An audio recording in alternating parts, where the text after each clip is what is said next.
कभी रोटी को नमक के साथ दे देती हो तो कभी प्याज के साथ। भला सूखा सूखा बिना सब्जी के कब तक खाऊं माँ? माँ, मुझे भी कड़ी चावल खाने हैं। बनाओ बनाओ, कड़ी चावल बनाओ। बच्चों, क्या करूँ, गरीबी के बिछौने ने ऐसा लपेटा है कि मैं कितनी भी कोशिश कर लूं, कितनी भी मेहनत कर लूं, लेकिन नमक आटे के अलावा और कुछ खरीद नहीं पाती जो मैं तुम्हें अच्छा अच्छा खाना खिलाऊं। लेकिन मैं तुम्हें खिलाऊंगी जरूर। अपने बच्चों की बात सुनकर उसकी आंखों में आंसू आ जाते हैं क्योंकि वो कुछ नहीं कर पाती थी। कुछ देर बाद दोनों बच्चे बाहर खेलने चले जाते हैं तो कड़ी चावल वाले ठेले को देखकर वो कहते हैं, भाई, ये कड़ी चावल खाने के लिए हमारे पास पैसे नहीं है। वो औरत थोड़े से कड़ी चावल उस प्लेट में छोड़ गई है, खाने चले क्या? दीदी, माँ जूठा खाने को मना करती है पर मैं क्या करूं, मन तो मेरा भी कर रहा है, इसलिए चलो। तभी दोनों बच्चे जूठे पत्तल के खाने को चुपके से खाते हैं। तभी दुकान वाला उन्हें देखकर भगा देता है।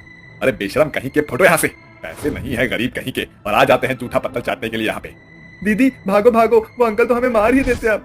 पता नहीं हमारा कैसा नसीब है, झूठे कड़ी चावल खाने को भी नसीब नहीं हुए। दोनों बच्चे भाग कर जा रहे थे कि अपनी माँ से टकरा जाते हैं तो उनकी माँ पूछती है कि क्यों भाग रहे हो। इसके बाद वो बच्चे सारी बात बताते हैं। ये सुनकर रेशमा की आंखों में आंसू आ जाते हैं और वो कहती है, बच्चों, तुम्हें ऐसा करने की क्या जरूरत थी? थोड़ा सब्र रखो, मैं तुम्हारे लिए कड़ी चावल जरूर लाऊंगी और चुपचाप घर पर जाओ, अभी मैं आती हूँ। ऐसा कहकर वो मंदिर चली जाती है और माता रानी के सामने हाथ जोड़कर रोते हुए कहती है, हे माता रानी, अपने भक्तों पर कोई तो चमत्कार करो। ये कैसा भाग्य है कि मैं अपने दोनों बच्चों की इच्छा को भी पूरी नहीं कर सकती, उन्हें ठीक से खाना भी नहीं खिला सकती। आखिर इतनी गरीबी आप क्यों देती हैं? मेरे बच्चों को कड़ी चावल खाना है, मैं कैसे बनाऊं उनके लिए? जितना भी काम करती हूँ पैसे हाथ में नहीं आते। कुछ करो माँ, कुछ करो।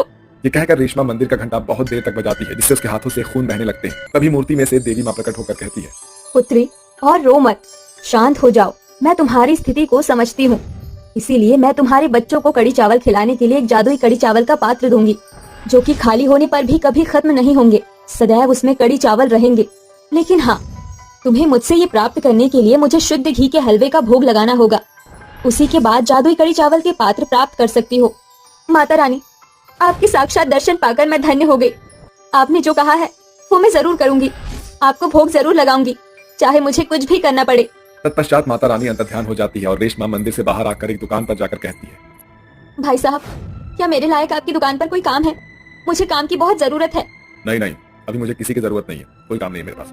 तभी रेशमा फिर से दूसरी दुकान पर पूछती है जहाँ उसे एक जूते की फैक्ट्री में पार्ट टाइम काम मिल जाता है। अगले दिन से वो झाड़ू पोछा करने के बाद शाम को जूतों की फैक्ट्री में काम किया करती थी। इस तरह से उसे एक महीना बीत गया जिसकी उसे पगार मिली और पैसे देखकर उसकी आंखें चमक उठती है और वो कहती है, आखिरकार मैंने कर दिखाया। अब मैं इन पैसों से माता रानी के लिए भोग बनाऊंगी और उन्हें चढ़ाऊंगी। ये कहकर रेशमा सामान खरीद माता रानी का प्रसाद बनाती है और अपने मंदिर में उनकी आरती करती है।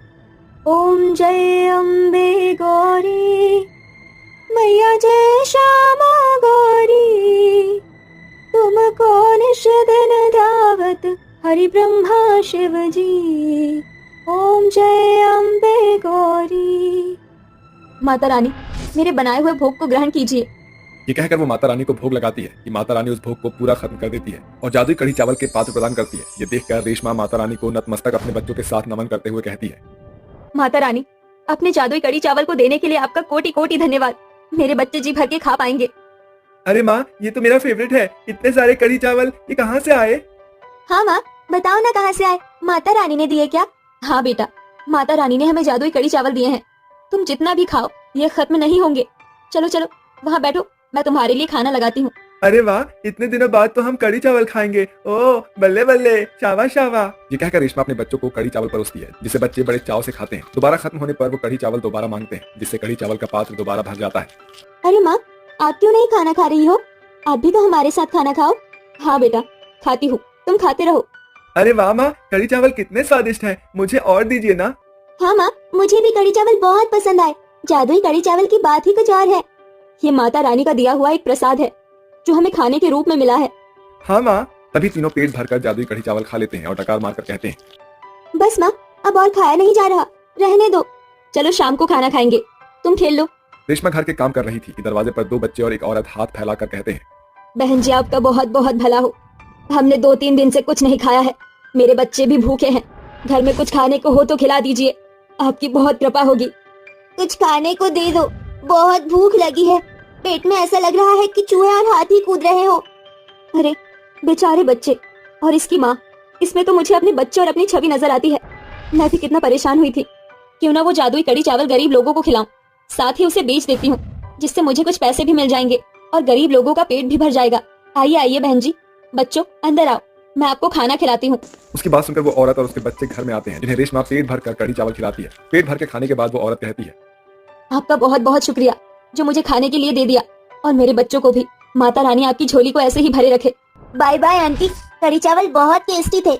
रुको, ये मैंने पैक कर दिया है, इसे बाद में खा लेना, खराब नहीं होंगे। ये कहकर माँ और बच्चे चले जाते हैं। फिर कुछ देर बाद रेशमा एक ठेला लगाकर उस कढ़ी चावल के पात्र में से लोगों को कढ़ी चावल बेचती है। आइए आइए, सस्ते दाम में 10 रुपए की गर्मा गर्म कढ़ी और चावल खाइए।